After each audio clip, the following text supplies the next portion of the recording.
रीट की तैयारी करने वाले सभी विद्यार्थियों को मेरा नमस्कार है और हमारे इस चैनल सुगम संस्कृत पर आपका एक बार बहुत बहुत फिर से स्वागत है। तो आज की क्लास में हम शुरू करने जा रहे हैं धातु रूप। तो इससे पहले की जो हमारी क्लास है उसमें हमने शब्द रूप को कवर किया है और शब्द रूप के कुछ नियम, कुछ परिभाषा, कुछ प्रत्यय, 21 प्रकार के जो प्रत्यय, उन सबको अच्छे से समझा है। और जितने भी शब्द रूप हैं उनके अकारांत, इकारांत, ऋकारांत, हलंत वाले शब्द रूप आदि को अच्छे से समझा है। तो उन क्लासेस को आपने अगर नहीं देखा है तो जरूर देखिएगा, उसकी लिंक आपको यहाँ पे डिस्क्रिप्शन बॉक्स में मिल जाएगी। तो चलिए शुरू करते हैं। धातु रूपाणी, तो आप हेडिंग डाल दीजिए धातु रूपाणी।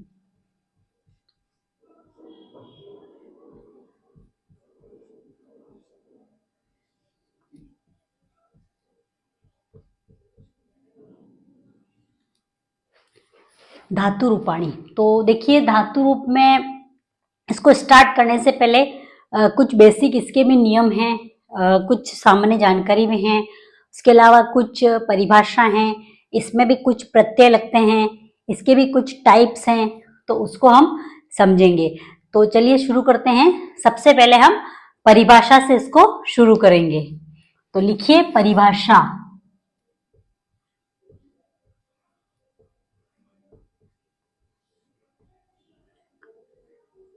तिंग प्रत्ययों से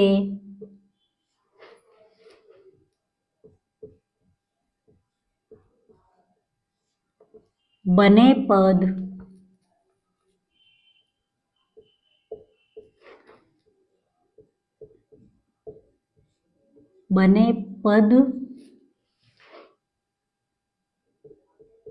धातु रूप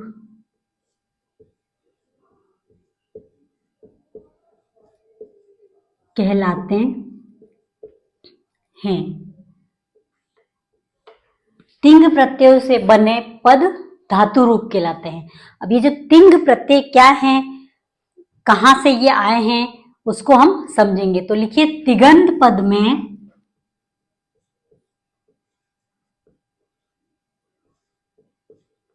तिगंत पद में 18 प्रत्ययों का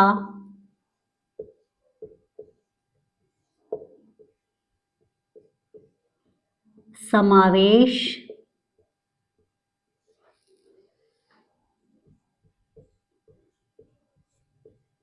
होता है। जो तिगंत पद है उसमें 18 प्रत्ययों का समावेश होता है। और ये जो तिगंत पद हैं वो भी वापिस दो प्रकार के होते हैं। तो लिखिए तिगंत पद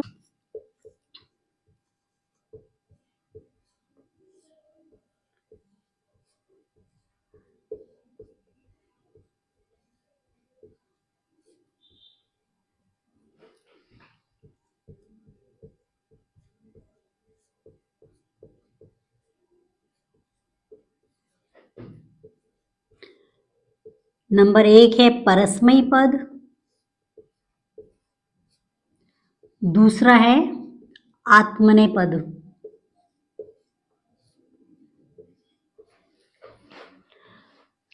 परस्मय पद एवं आत्मनेय पद के रूप में तिगंत दो प्रकार का होता है। तो तिगंत प्रत्ययों से बने पद क्या कहलाएंगे? धातु रूप कहलाते हैं। और जो तिगंत पद है उसमें 18 प्रत्ययों का समावेश है। और ये तिगंत पद है वो दो प्रकार का होता है, परस्मय पदी और आत्मनेय पदी।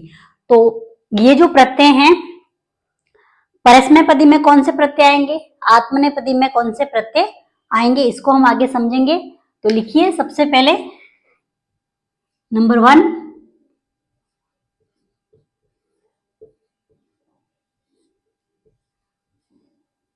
परस्मय पद। तो इसमें सबसे पहले आएगा पुरुष, एक वचन,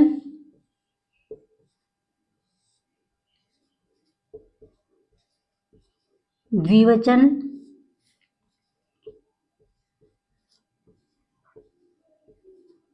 बहुवचन।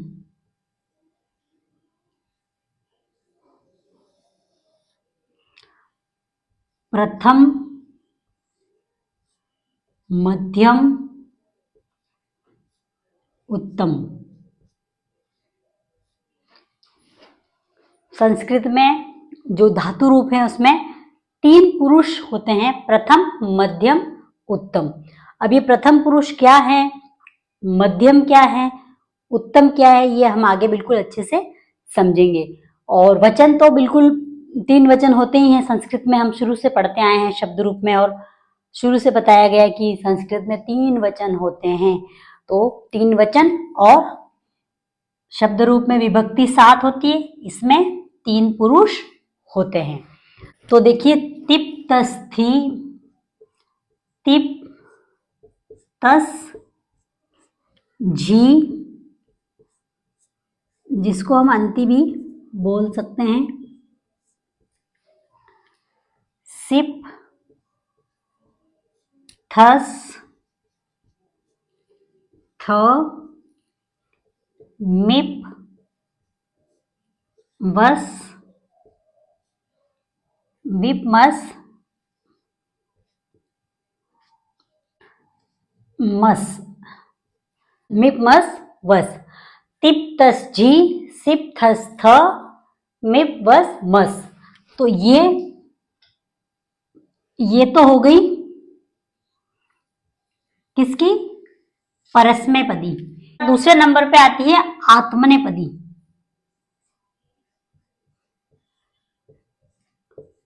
आत्मनेपद, इसमें भी वही पुरुष, एक वचन, द्विवचन, बहुवचन।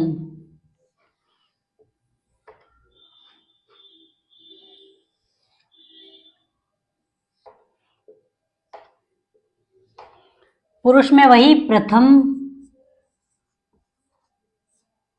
मध्यम, उत्तम। तो देखिए आत्मनेपद, इसमें भी वही 3 पुरुष और 3 वचन आएंगे। तो देखिए, त, अताम, झ, थास, अथाम, द्वम, इट, वही, महिंग। त, अताम, झ, थास, अथाम, द्वम, ईट, वही, महिंग। तो ये तो हो गई दोनों टाइप, जो कि तिगन पद के 2 प्रकार हैं। अब हमने जो पढ़ा है उसको आप समझिएगा। देखिए, तिंग प्रत्ययों से बने पद धातु रूप कहलाते हैं। ये तिंग प्रत्यय हैं, इनसे जो बनेंगे पद वो धातु रूप बनेंगे। अब जो तिगन पद है उसमें 18 प्रत्ययों का समावेश होता है। तिगंत पद 2 प्रकार का होता है, जो परस्मय पद और आत्मनेपद के नाम से जाना जाता है। अब जो ये 18 प्रत्यय हैं वो कैसे हैं और तिंग प्रत्यय कौन से हैं, इसको समझेंगे। तो देखिए, यहां पे लिखा है ती और लास्ट में लिखा है अंग, तो क्या हो गया, तिंग। ये हो गया यहां से लगाकर ये जो प्रत्यय है। और हमने बताया पहले शब्द रूप में बताया कि प्रत्यय संक्षिप्तीकरण होता है, प्रत्याहार होता है। तो ये भी एक तिंग प्रत्यय है और इसके अंदर 18 प्रत्ययों का समावेश बताया। तो देखिए, 1 2 3 4 5 6 7 8 9 10 11 12 13 14 15 16 17 18। तो तिंग प्रत्यय में कितने प्रत्यय आ गए, 18। यहां तक आई होप आपको समझ में आ गया होगा। तो अब देखिए, इसके कुछ रूल्स हैं, उसको अपन सामान्य जानकारी भी बोल सकते हैं, नियम भी बोल सकते हैं। तो उसको समझेंगे। तो लिखिए, या तो लिख दीजिए सामान्य जानकारी, या फिर इसको नियम भी बोल सकते हैं, धातु रूप बनाने के नियम। तो सबसे पहले संस्कृत में क्रिया के मूल रूप को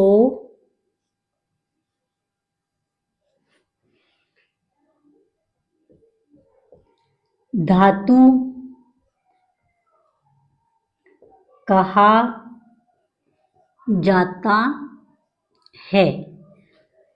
संस्कृत में जो क्रिया का मूल रूप है उसे क्या कहा जाता है? धातु कहा जाता है। और धातुओं को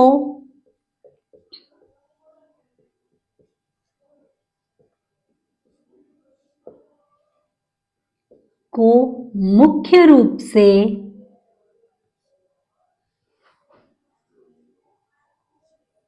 10 भागों या गणों में विभक्त किया गया है। देखिए, संस्कृत में क्रिया के मूल रूप को तो धातु कहा जाएगा, और जो धातु है उनका जो मुख्य रूप है उनको 10 भाग या गणों में विभक्त किया गया है। तो वो जो गण हैं वो हैं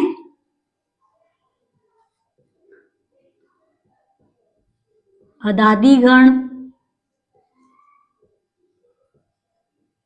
भवादि,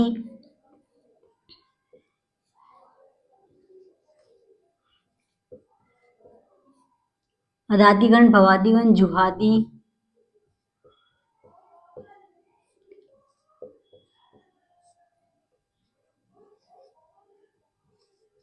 स्वादिगण,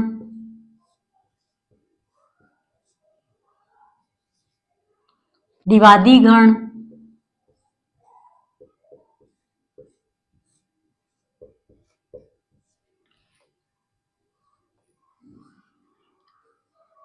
चुरादि, अदादिगण, भवादिगण, जुहादि, स्वादि, दिवादि, चुरादि, रुदादि,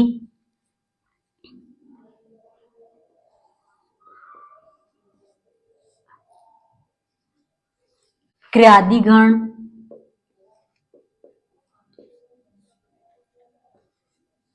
तनादिगण,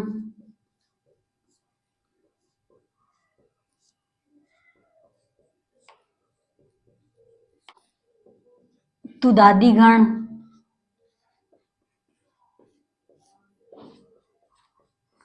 तो ये 10 गण है। अदादि, भवादि, जुहादि, स्वादि, दिवादि, चुरादि, रुदादि, क्रियादि, तनादि, तुदादि। इस गण का मतलब क्या होता है?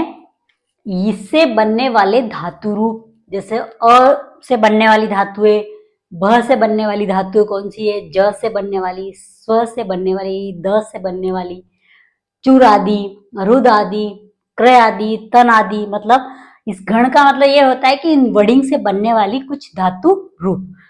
तो ये हमें कंठस्थ नहीं करना है, आप समझ रहे होंगे, पता नहीं, ये पूरा याद करना होगा। ये सामान्य जानकारी है जो हमें धातु रूप बनाने से पहले होनी चाहिए। वैसे तो ये आपके नहीं पूछा जाएगा कितने गण होते हैं, नहीं होते हैं, बट हम जब शिक्षक बनने जा रहे हैं तो हमें ये सामान्य जानकारी बहुत आवश्यक है और होनी भी चाहिए।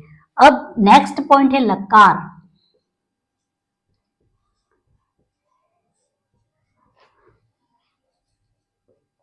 काल को संस्कृत में लकार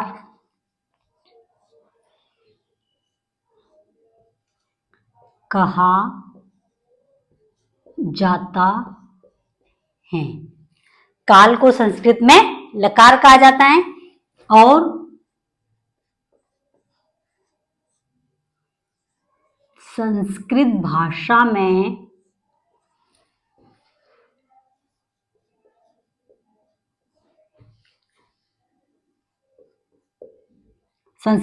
में या व्याकरण भी बोल सकते हैं अपन। संस्कृत भाषा में या व्याकरण में 10 लकार पाए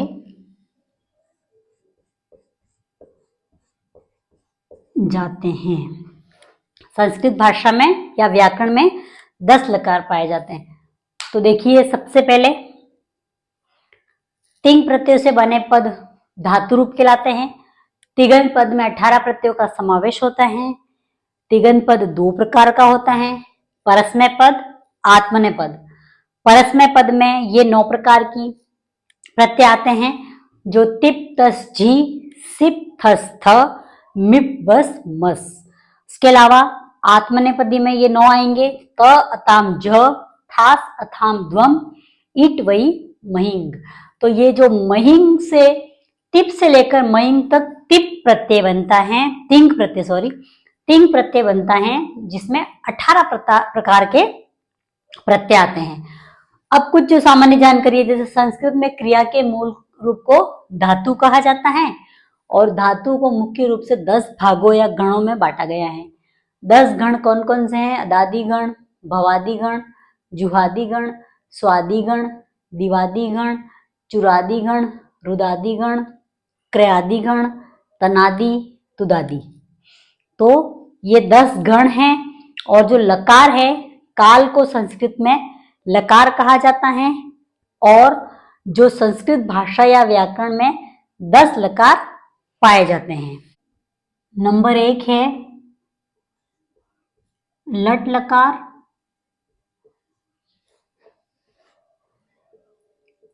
वर्तमान काल।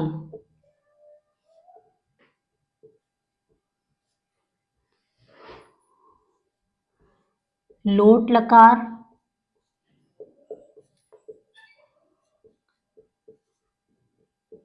आज्ञार्थक।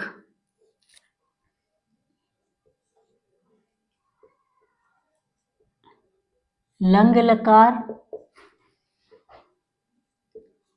भूतकाल।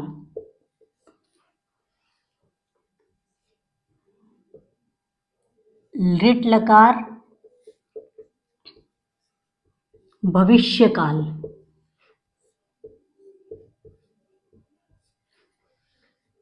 नंबर 5 है विधिलिंग लकार,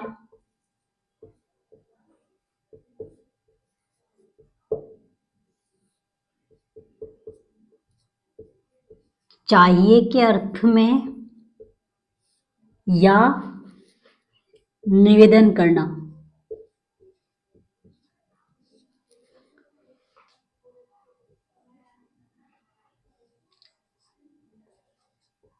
लुंग लकार,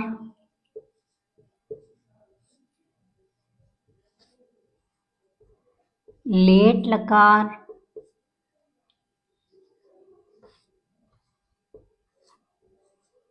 लुट लकार,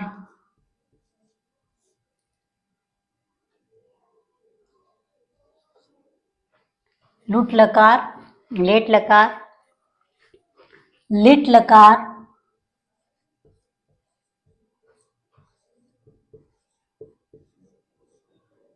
दस है आशीर्लिंग लकार। देखिए 10 लकार किसमें? संस्कृत में 10 लकार माने गए हैं या पाए जाते हैं। तो लट लकार जो कि वर्तमान काल में प्रयुक्त होता है, लोट लकार आज्ञाकारी आज्ञार्थक में होता है, लंग लकार भूतकाल में होता है, लिट लकार भविष्य काल में होता है, विधिलिंग लकार चाहिए या निवेदन के अर्थ में प्रयुक्त होता है, और ये लुंग लकार, लेट लकार, लुट लकार, लिट लकार, आशीर्लिंग लकार, ये जो अगले 6 से लगाकर 10 हैं, ये हमारे परीक्षा उपयोगी नहीं है। ये तो मैंने आपको सामान्य जानकारी के तौर पर बताया है कि संस्कृत में 10 लकार होते हैं, लेकिन हमारे एग्जाम में सिर्फ 5 लकार को ही पूछा जाता है और हम डिटेल से अध्ययन हम इन 5 लकारों का करेंगे। ये जो लेट लकार है, इसका उपयोग वेदों में प्रयुक्त होता है, यानी लेट लकार का प्रयोग वेदों में ही होता है। तो हमें कौन कौन से पढ़ने हैं? लट लकार वर्तमान काल, लोट लकार आज्ञातक, लंग लकार भूतकाल, लिट लकार भविष्य काल और विधिलिंग लकार चाहिए या निवेदन के अर्थ में। हमें ये सारी बिल्कुल डिटेल से 5 लकारों को पढ़ेंगे। और संस्कृत में जो 3 पुरुष होते हैं उसमें प्रथम पुरुष किसको कहा जाता है, मध्यम किसको कहा जाता है, उत्तम किसको कहा जाता है, ये हम आगे की क्लास में डिटेल से पढ़ेंगे। तो आज की क्लास आपको कैसी लगी? अगर आप पसंद आई है तो लाइक और सब्सक्राइब करना ना भूलें और शेयर भी कीजिए। और आपको इससे संबंधित कुछ डाउट है तो बिल्कुल कमेंट बॉक्स में दीजिएगा, हम उसका समाधान करेंगे। और इससे जो आगे वाली क्लास है उसमें हम धातु के जो पुरुष और तीनों वचन को तो वैसे आवश्यकता नहीं है पढ़ने की। एक वचन का मतलब ही होता है संख्या। एक वचन यानी किसी एक के लिए बोला जा रहा है, द्विवचन यानी 2 के लिए बोला जा रहा है, और बहुवचन का मतलब बहुत सारों के लिए बोला जा रहा है, तो वो 3 वचन है।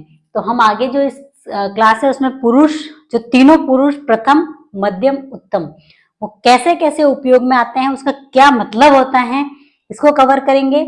और उसके बाद ये जितनी भी धातुएं हैं, जितने भी लकार हैं उसमें 5 लकारों के फॉर्मेट बने हुए हैं, उसको हम डिस्कस करेंगे आगे वाली क्लास में। और उस फॉर्मेट को अगर आपने याद कर लिया तो आपको धातु बिल्कुल टिप पे याद हो जाएगी। तो अब हम संस्कृत में लकार के पुरुष के बारे में चर्चा करेंगे। लकार के पुरुष 3 होते हैं, हम सभी जानते हैं, प्रथम पुरुष, मध्यम पुरुष, उत्तम पुरुष। अब जो प्रथम पुरुष है वो किसके विषय में कहा जा रहा है, कैसे क्या वर्क है उसका, मध्यम पुरुष किसको कहा जाएगा या उत्तम पुरुष किसके लिए कहा जाता है, इसको हम समझेंगे इस क्लास में। और इससे परस्मैपदी धातु के कुछ फॉर्मेट्स बने हुए हैं, तो उन फॉर्मेट को समझेंगे। और चलिए शुरू करते हैं। लकार के पुरुष।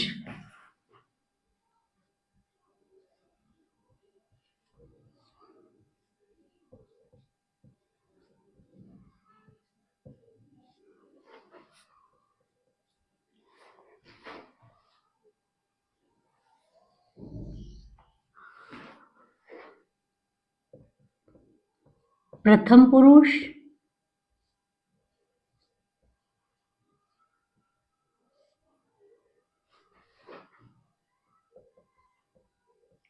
मध्यम पुरुष,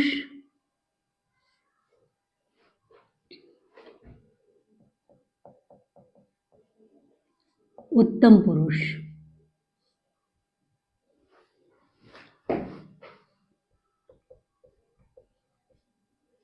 सबसे पहले प्रथम पुरुष,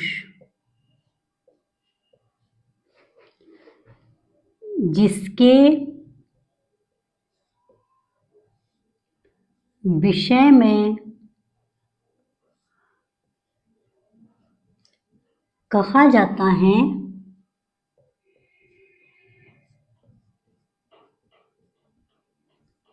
वह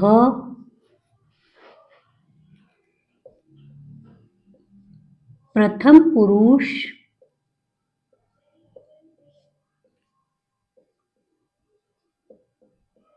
कहलाता है। जिसके विषय में कहा जा रहा है, जैसे 2 लोग कोई खड़े हैं, तीसरे के बारे में कह रहे हैं, तो वो प्रथम पुरुष कहलाता है। तो लिखिए, जैसे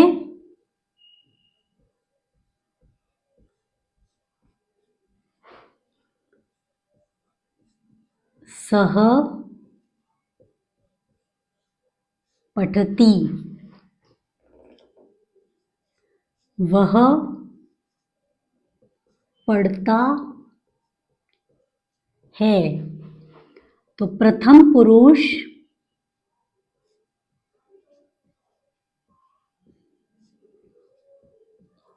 एक वचन, वह पढ़ता है तो प्रथम पुरुष एक वचन।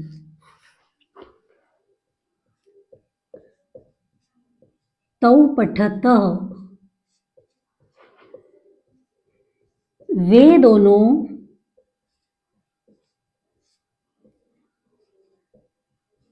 पढ़ते हैं, तो प्रथम पुरुष द्विवचन। ते पठन्ति, वे सब पढ़ते हैं, तो प्रथम पुरुष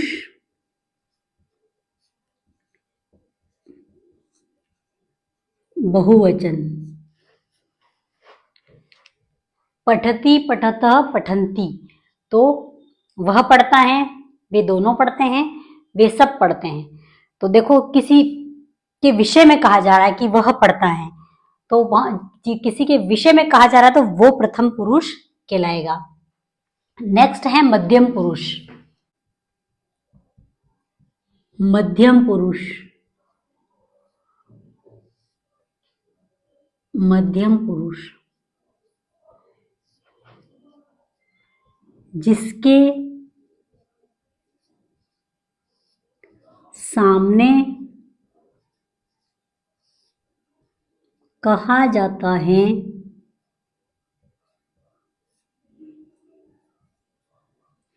वह मध्यम पुरुष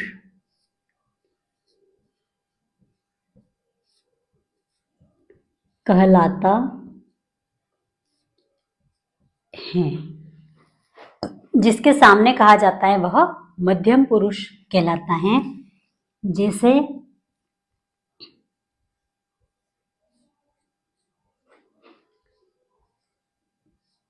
त्वम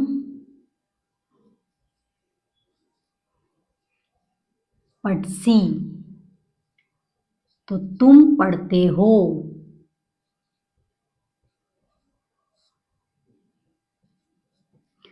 तो इसका मध्यम पुरुष एक वचन होगा। जिसके सामने कहा जा रहा है, डायरेक्ट कहा जा रहा है कि तुम पढ़ते हो। उसके बाद युवाम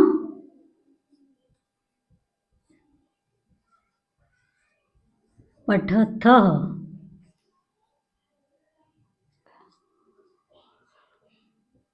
तुम दोनों पढ़ते हो। मध्यम पुरुष बहुवचन। यूयम पठत, तुम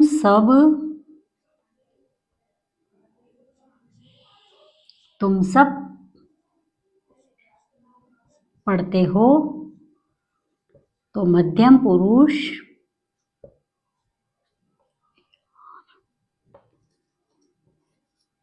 बहुवचन। तो जिसको कहा जाता है या जिसके सामने कहा जाता है वह मध्यम पुरुष कहलाता है। त्वम पठसी, तुम पढ़ते हो, मध्यम पुरुष एक वचन। युवाम पठतः, तुम दोनों पढ़ते हो, मध्यम पुरुष द्विवचन। यूयम पठत, तुम सब पढ़ते हो, मध्यम पुरुष बहुवचन। अब नेक्स्ट आता है उत्तम पुरुष।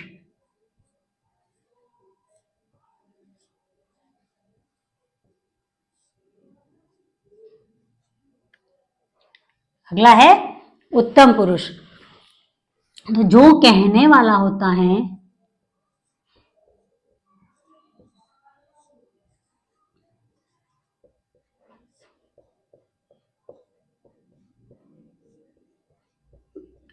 वह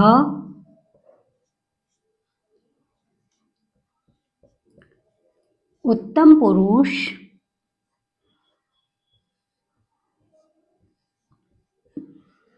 कहलाता है। जो कहने वाला होता है वह उत्तम पुरुष कहलाता है। जैसे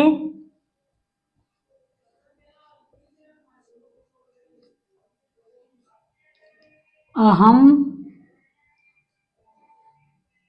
पठामी,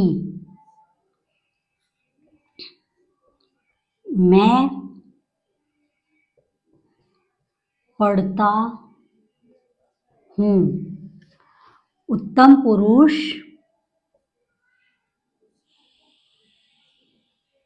एक वचन। आवाम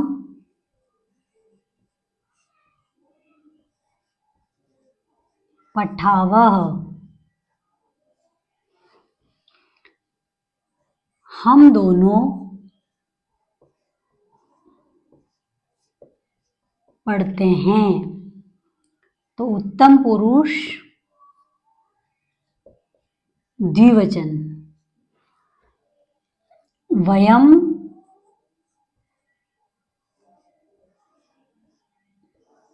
पठामः, हम सब पढ़ते हैं। उत्तम पुरुष बहुवचन। तो ये तीनों पुरुष, लकार के तीन पुरुष, प्रथम मध्यम उत्तम। प्रथम पुरुष जिसके विषय में कहा जा रहा है, यानी कोई दो बात कर रहे हैं और तीसरे को बोल रहे हैं कि वह पढ़ता है। दो है तो वे दोनों पढ़ते हैं, बहुत सारे हैं तो वे सब पढ़ते हैं। ये वह पढ़ता है, वे दोनों पढ़ते हैं, वे सब पढ़ते हैं, ये तीनों वचन है। मैंने बताया था ना कि वचन मतलब संख्या। वह पढ़ता है तो किसी एक के बारे में बात हो रही है, वे दोनों पढ़ते हैं यानी दो लोगों के बारे में, तो एक वचन, द्विवचन, और वे सब पढ़ रहे हैं तो बहुवचन। इसी प्रकार मध्यम पुरुष में जिसके सामने या जिसको कहा जा रहा है वह मध्यम पुरुष कहलाएगा। कोई बिल्कुल सामने ही खड़ा है और उसको बिल्कुल डायरेक्ट बोल रहे हैं कि तुम पढ़ते हो, तुम दोनों पढ़ते हो या तुम सब पढ़ते हो, तो वहां पे मध्यम पुरुष एक वचन, मध्यम पुरुष द्विवचन, मध्यम पुरुष बहुवचन आएगा। उसी प्रकार उत्तम पुरुष जो खुद स्वयं कहने वाला है, जैसे कि मैं, तो मैं खुद अपने बारे में बात कर रही हूं तो वह मैं उत्तम पुरुष कहलाऊंगी। तो अहम पठामी, मैं पढ़ती हूँ। आवाम पठावह, हम दोनों पढ़ते हैं। वयम पठामह, तो हम सब पढ़ते हैं। तो इसमें भी मैं एक वचन, हम दोनों द्विवचन, हम सब बहुवचन। तो इस प्रकार से संस्कृत में लकार के तीन पुरुष होते हैं। अब हम देखेंगे परस्मैपदी धातुओं के कुछ फॉर्मेट्स। तो लिखिए परस्मैपदी धातु,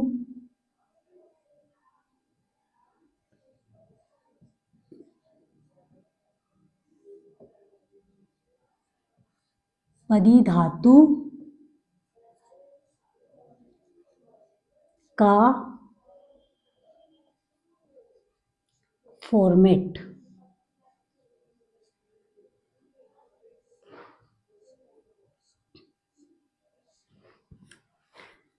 देखिए ये जो फॉर्मेट में भी यहाँ पे लिखने जा रही हूँ वो धातु रूप के लिए बिल्कुल रामबाण साबित होगा। अगर अपने को वो पांचों के पांचों फॉर्मेट टिप पे याद है तो कोई सी भी धातु हो, लिख, पट, चुर, कोई सी भी धातु हो, हम उस फॉर्मेट से बिल्कुल बना सकेंगे। तो सबसे पहले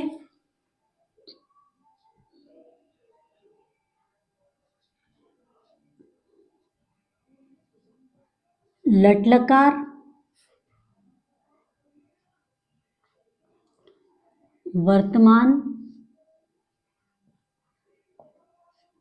काल, इसमें भी पुरुष एक वचन,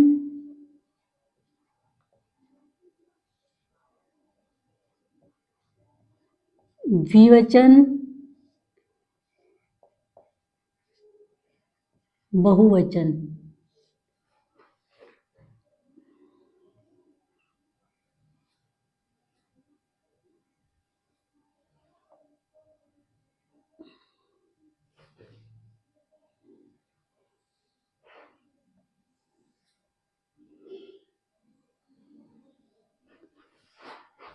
पुरुष प्रथम, मध्यम, उत्तम, एक वचन, द्विवचन, बहुवचन।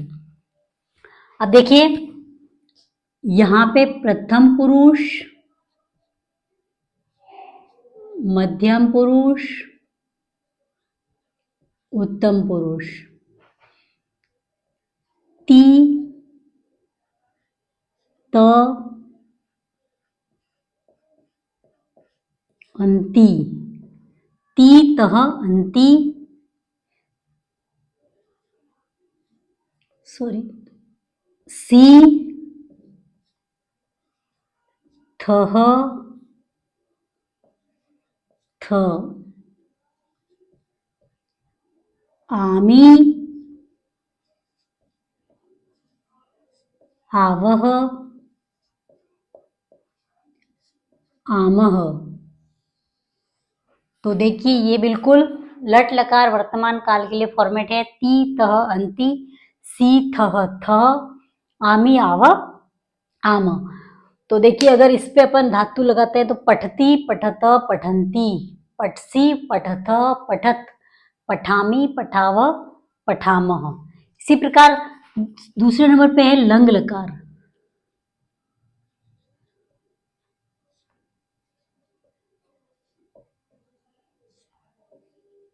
जो कि भूतकाल में चलता है। इसमें भी वही प्रथम पुरुष, मध्यम पुरुष, उत्तम पुरुष, वही तीनों वचन। तो अत, अताम,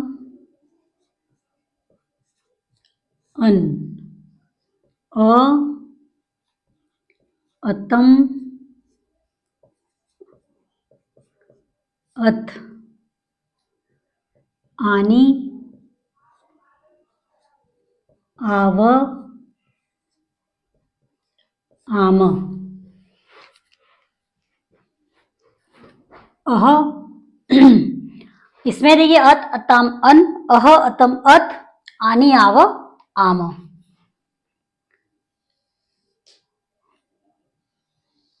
तो वही अगर अपन पठ धातु लेते तो अपठत, अपठताम, अपठन, अपठथ, अपठतम, अपठत, अपठानी, अपठाव, अपठाम। बिल्कुल फॉर्मेट से बिल्कुल एग्जैक्ट बैठने वाले हैं। तो आपको बिल्कुल इसको मिस नहीं करना है, याद करना है। इसके अलावा देखिए लिट लकार,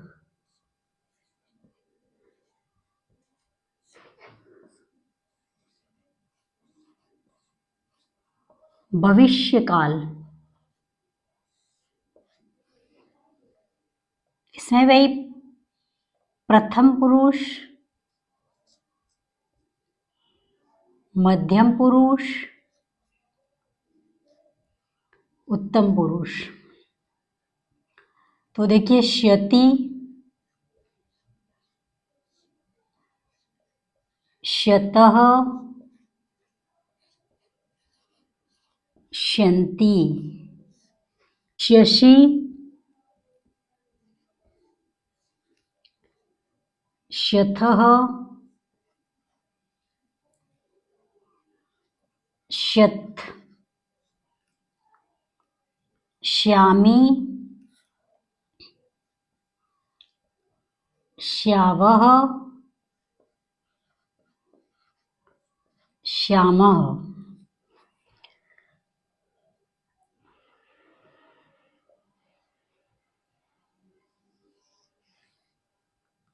तो लिट लगा भविष्य काल में श्यति, श्यतः, श्यन्ति, श्यसि, श्यथः, श्यथ, श्यामी, श्याव, श्याम।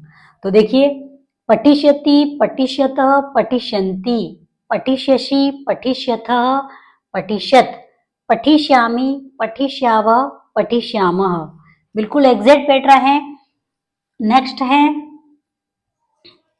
देखिए लट लकार, लंग लकार, लिट लकार, लोट लकार, लोट लकार, जो कि आज्ञार्थक होता है। इसमें भी वही प्रथम पुरुष, मध्यम पुरुष, उत्तम पुरुष, अतु, अताम, अंतु, अतु, अताम, अंतु, अ, अतम, अत, आनी, आव, आम। तो देखिए लोट लकार आज्ञार्थक में अतु, अताम, अंतु, अ, अतम, अत, आनी, आव, आम। तो अपठतु, पठतु, पठताम, पठन्तु, पठ, पठतम, पठत, पठानी, पठाव, पठाम। बिल्कुल फॉर्मेट से एग्जैक्ट बैठ रहा है। इसके अलावा लास्ट है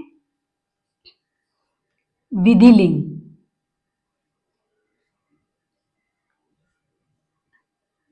विधिलिंग लकार जो चाहिए या निवेदन के अर्थ में आता है। विधिलिंग लकार चाहिए या निवेदन के अर्थ में आएगा। तो इसका फॉर्मेट अब मैं यहाँ पे प्रथम पुरुष, उत्तम पुरुष, मध्यम पुरुष नहीं लिख रही हूं, सीधा यहाँ पे आपको बता रही हूं। एत, एताम, एयुः, ए, एतम, एत,